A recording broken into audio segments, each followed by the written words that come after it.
Halo semuanya, selamat datang di segmen analisa. Kita bahas adalah kasus dari seorang guru PNS yang katanya ini dipecat oleh pemerintah di Pangandaran karena dia ini melaporkan dugaan pungli yang ada di sana. Ini beberapa teman-teman yang sudah mention aku di Instagram untuk ngebahas curhatan dari guru ini.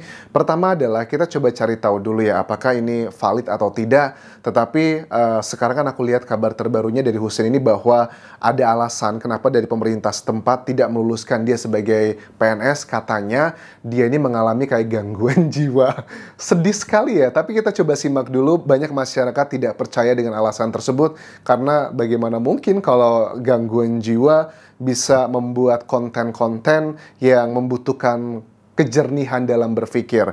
Husein mengatakan bahwa dia ini mendapatkan masalah pada saat dia harus melaporkan kayak ada pungutan liar ke sebuah lembaga, ke pemerintah.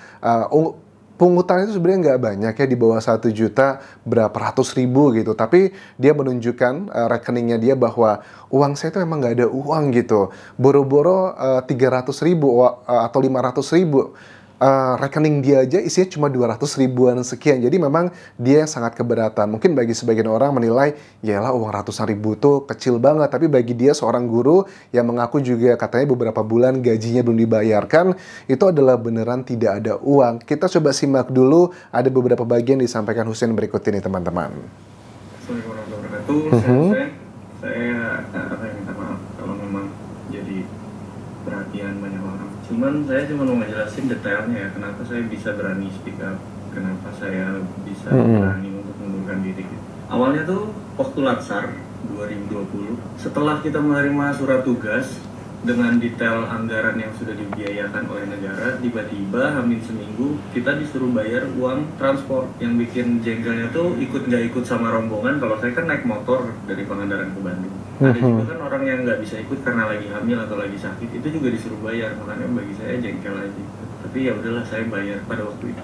Terus di waktu lagi Latsar tiba-tiba ditagih lagi uang sebesar 350 ribu. Ya, walaupun under 1 juta lah, bagi beberapa orang mungkin bukan seberapa, tapi bagi kita nih agak berpengaruh gitu. Apalagi waktu itu tuh kita gaji selama 3 bulan belum dibayar, benar-benar belum dibayar, dirapel katanya. Ya udah gitu, cuma kan jadi berat banget gitu. Sampai yang nagih itu saya bilang, saya nggak ada uang banget, saya kasih screenshot isi rekening saya, nggak ada. Di 500 ribu aja nggak ada di rekening uang.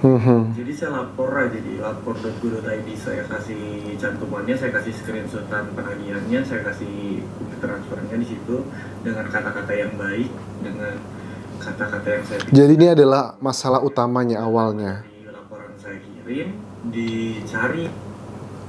Oke, jadi dia pertama ada punglinya itu adalah sebelum berangkatnya kan mungkin nggak tahu angkanya berapa, mungkin 100 atau 200 ribu. Kemudian di Latsar itu yang keduanya dia diminta lagi 300 ribuan ya, mungkin sekitar 500 ribuan.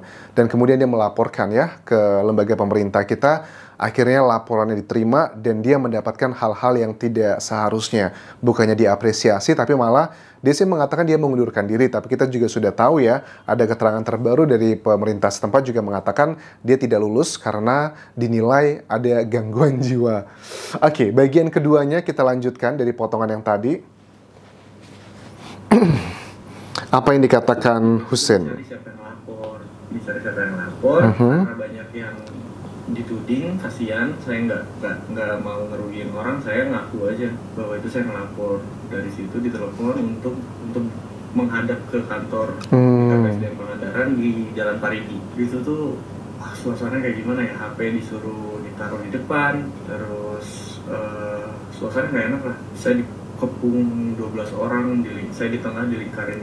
Ya ampun. Terus ditanya-tanya kan kenapa ngelapor. Saya bilang, ya karena saya keberatan, saya nggak bisa bayar uang yang saya nggak tahu ini uang untuk apa, urgensinya apa. Terus mereka beralibi bahwa sebenarnya uangnya ada, cuma direfocusing untuk COVID. Tapi ini maaf ya, kan saya walaupun masih muda nih, saya kan maaf nih sekali, saya kan nggak goblok gitu. Saya gini-gini juga sarjana 1 saya, nggak bisa. Kalau uang negara tuh, kalau perpindahan dana tuh pasti ada suratnya. Saya mintalah surat perpindahan dana biar saya laporin untuk nurunin laporan sebelumnya. Nah, mereka bilang beralasan lagi, katanya nah sebenarnya uangnya nggak ada, jadi karena kamu lansarnya waktu awal online tiba-tiba offline, jadi dananya belum disiapkan dari awal. Jadi berbeda sama argumen sebelumnya. Saya nggak akan nyebut nama orangnya ya, karena sampai sekarang saya belum ada dikontak sama negara. Setelah itu di sidang. Jadi ya masalahnya awalnya tadi adalah karena waktu 2020 itu kan masih awal-awal COVID ya. Mungkin dana dibajetin adalah untuk online, kemudian tiba-tiba jadi offline, dananya tidak ada, meminta dana dari para peserta. Ini sepertinya adalah arahnya ke sana. Oke, nah bagian yang terakhir, apa yang dikatakan dari Hussein ini, masih lanjutannya dia komplain dengan uang yang harus diberikan. Sidang lah, ada 6 jam kali saya di kantor. Di sidang, disuruh nurunin, diancam dipecat, nah ini juga ancam dipecat juga lucu sih. Kamu katanya kalau laporan ini nggak diturunkan, bisa dipecat karena bisa dianggap merusak nama baik instansi. Saya bilang dengan polosnya, karena saya waktu itu masih umur 24 atau 25. Saya bilang, ya udah Pak, saya minta surat pemecatannya hari ini juga. Emosional ya. Bingung aja mereka, jadi ngancam ya. Ngomong ke teman CPNS saya di satu sekolah, harusnya diawasin misalnya gini. Jadi ngerugiin banyak orang, saya jadi nggak nyaman. Sekolah saya didatengin, dicari masalahnya ada apa, padahal baik-baik aja sekolah saya. Jadi saya merasa dirugiin gitu, dirugiin, diancamnya ke orang lain. Saya nggak bisa tuh, kalau ngancam ke saya nggak masalah, cuma kalau ngancam ke orang lain itu berat lah bagi saya. Dari situ dipanggil lagi minggu depannya lagi untuk menurunin laporan. Ya udahlah, saya capek karena banyak yang dirugiin. Laporan sampai bulan Maret 2022 itu tuh ada kasus lagi di instansi itu. Katanya ada CPNS yang ambil uang kas. Tapi kok proses persidangannya nggak kayak saya gitu. Saya di sidang kayak saya tuh koruptor gitu, kayak saya tuh pembunuh. Segitunya lah pokoknya, saya nggak bisa nerangin secara detail ya. Tapi kok yang jelas-jelas ngambil uang kas ini nggak ada sidang kayak saya, nggak ada rame-rame kayak saya. Saya tuh dulu ya, waktu saya berarti dia ini diintimidasi banget ya sampai akhirnya di tahun 2022, mungkin nggak tahu 2001 tepatnya tahun berapa, tapi di sini dia mengatakan bahwa dia memang akhirnya mencabut laporan yang ke lapor.go.id tersebut karena dia ngerasa kasihan dengan orang-orang teman-temannya di sekitarnya banyak yang terkena imbasnya.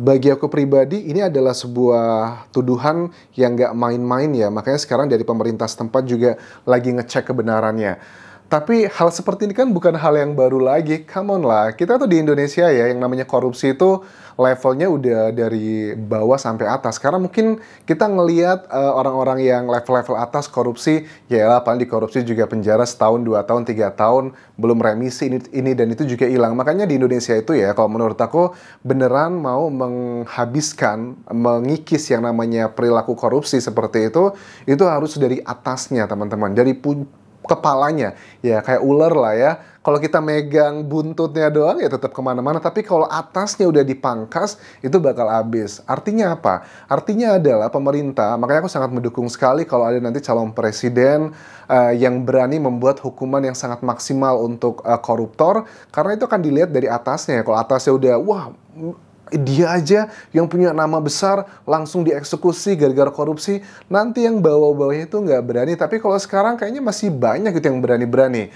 Dan satu lagi dari Hussein ini, tentunya ini masih menjadi dugaan ya teman-teman, karena sedang dilakukan proses investigasi. Dan pada akhirnya juga yang mengundurkan diri adalah Hussein sendiri. Tetapi walaupun dia tidak mengundurkan diri, dengan dia melaporkan ini, dia juga sudah mendapatkan ancaman bahwa katanya dia akan diberhentikan atau di PHK. Nah, dari ngomongin soal PHK sendiri, ini ada video terbaru yang dikatakan bahwa dia itu tidak layak menjadi seorang PNS karena memiliki gangguan jiwa. Oke, ini yang disampaikan oleh Hussein pada saat menanggapi isu tersebut, teman-teman. Tidak layak lulus jadi PNS karena waktu tes kesehatan jiwa itu dia tidak lulus. Berarti kan dia secara kejiwaan dia tidak layak ya.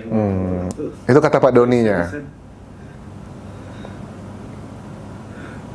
Coba bilang, saya capek. Saya cuma pengen ngajar, Pak. Saya guru, saya cuma pengen ngajar, udah itu aja, Pak. Bapak mau bilang saya tidak layak, Bapak mau bilang saya tidak sehat secara jiwa. Terserah. Kalau itu bisa bikin semua ini selesai. Saya ingin semua. Terima kasih. Kasihan sih, aku miris yang ngelihatnya. Kesehatan jiwa itu sangat subjektif loh teman-teman. Maksudnya jangan pernah berpikir kesehatan jiwa itu adalah satu keharusan yang stabil dimiliki oleh pegawai manapun. Kadang kalau kita lagi sedih, kita lagi menangis, apakah itu juga dikategorikan jiwanya itu nggak sehat? Ya wajar lah, kadang kan kita namanya psikolog gitu ya, apalagi dengan kasus yang dia hadapi, dia mendapatkan tekanan, apalagi ekonomi dia juga di bawah pas-pasan, dengan screenshot rekeningnya aja cuma berapa tadi, 200 atau 300 ribu, dia juga sebagai guru gajinya berapa, ya wajar lah ada tekanan, depresi, ini dan itu. Kalau dibilang mengalami gangguan kayak kesehatan jiwa, semua orang juga seperti itu. Bahkan aku yakin presiden kita pun, Jokowi, juga kadang mengalami gangguan jiwa. Gangguan jiwa itu artinya bukan karena dia gila ya, tetapi mungkin lagi stres, lagi banyak masalah. Itu adalah hal yang wajar, sama kayak kesehatan tubuh manusia. Kadang lagi flu, kadang lagi sakit alergi dan sebagainya. Kan bukan berarti semuanya itu sudah tidak lagi layak untuk menjadi pekerja. Jadi kesehatan jiwa ini dari Kepala BKPSDM ini juga menurut aku terlalu mengada-ada. Pak Dhani Hamdani ini harus lebih didetailkan kesehatan jiwanya seperti apa. Ya wajar lah Pak ya, kalau guru baru dari keluarga yang boleh dibilang adalah kategori pas-pasan, dimintain uang, dia melapor, malah dikriminalisasi dan sebagainya. Siapa orang yang tidak stres gitu. Ini juga menjadi tamparan ini buat pendidikan di Indonesia. Aku juga adalah pengajar ya, tapi bedanya aku dosen di Thailand. Kalau ya dari orang Hussein ini adalah guru di Indonesia. Gaji guru di Indonesia itu kan dosen pun juga sama, gaji guru dosen itu ya 11-12 lah, tidak terlalu yang gapnya tinggi sekali. Selalu ada yang bilang, aku dulu pernah juga mengajar di Indonesia ya, ada banyak orang kan masih berpikir gitu ya, ada beberapa ketua yayasan ya selalu mendoktrin dosen ataupun guru-gurunya, tidak apa-apa gaji kalian Bapak Ibu tidak besar, mungkin gajinya kecil, tapi insya Allah kalian itu memiliki kayak pahala, menabung pahala banyak nanti di akhirat gitu. Ibaratnya ya seperti itulah, dibawa dihubungkan dengan agama dan perbuatan baik. Which is itu adalah hal yang betul, tetapi kan kalian juga melihat kayak dinas pendidikan, di kepala dinas pendidikan di kota kalian, di provinsi kalian, atau kepala yayasan, atau kepala sekolah. Apakah mereka juga hidupnya pas-pasan? Apakah juga mereka hidupnya nelongso seperti para sebagian besar pengajarnya? Kan tidak seperti itu. Aku lihat kok dari kampus-kampus di Indonesia sebagian dosennya itu ya Allah gitu ya, gajinya pas-pasan, paling gaji 3 juta, 4 juta, 5 juta, itu masih banyak banget di Indonesia. Belum lagi kalau beberapa kampus di Indonesia itu pada saat dosen tidak mengajar, itu akan dipotong gajinya. Karena ada beberapa potongan, misalnya gini, ada gaji pokoknya mungkin cuma 1,5 juta. Per bulan dia dapat 5 juta itu karena ditambah dengan jam mengajar. Kalau dia tidak mengajar atau lagi libur semester, ya dosen itu tidak mendapatkan gaji yang full 5 juta tersebut. Itu masih banyak di Indonesia yang seperti itu. Dimintanya adalah hidup nelongso, tapi kepala yayasannya, rektornya, tiap bulan jalan-jalan ke luar negeri, kehidupannya mewah, itu kan nggak linear gitu. Ya menurut aku memang betul, prosesi pendidikan itu adalah bukan prosesi yang akan membuat kita kaya raya. Tapi bukan berarti hidupnya juga harus menderita dong. Jadi inilah sistem pendidikan di Indonesia memang harus segera diperbaiki, dimulai adalah dari kesejahteraan para pengajarnya. Ya salah satu caranya adalah menurut aku pada saat ada pengajar yang berani vokal seperti ini, melaporkan ada dugaan-dugaan korupsi atau pungutan liar, ya jangan dikriminalisasi dong, harus diinvestigasi. Kalau sudah viral seperti ini menjadi salah satu pencoreng ya buat siswa-siswi di Indonesia.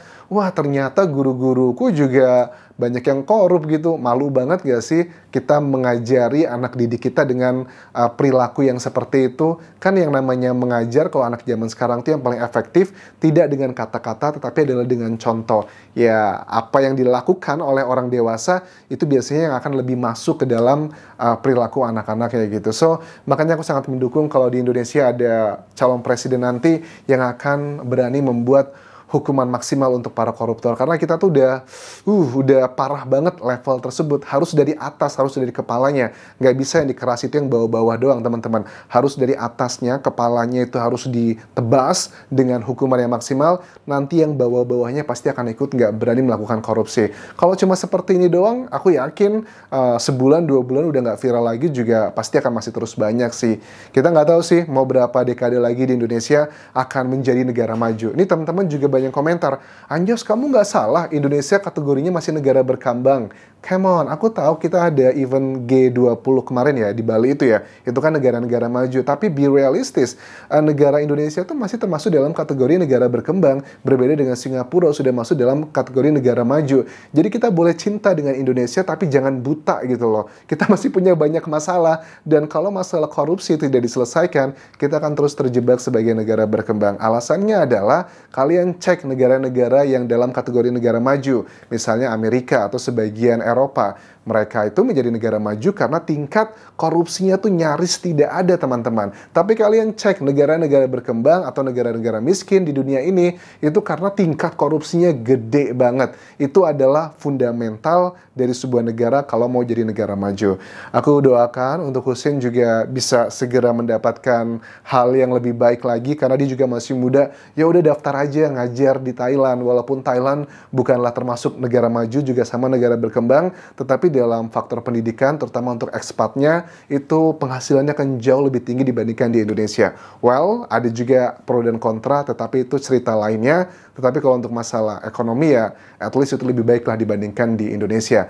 Ya, di Indonesia sih ada memang para pengajar yang memiliki gaji atau pendapatan luar biasa, tetapi mungkin itu hanya 3-5% dari mayoritas gitu loh. Dan harus jabatan-jabatan tinggi dan sebagainya. Kita nih pengajar-pengajar yang di bawah, ya paling cuma hidupnya nelongso seperti itu. Memang betul, kita nggak harus, kalau mau jadi kaya raya jangan jadi guru, betul. Tapi bukan berarti jadi guru juga harus hidupnya nelongso, kan nggak seperti itu juga ya. Kita terjebak dengan ucapan guru adalah pahlawan tanpa tanda jasa. Come on lah, itu sudah basi tuh. Ya harus ada timbal baliknya lah. Thank you ya sudah menonton. Sampai ketemu lagi di video berikutnya. Tinggalkan like dan juga komen, subscribe channel YouTube ini, juga follow Instagram dan Facebook page Kudian Jasa Semara. Sampai jumpa.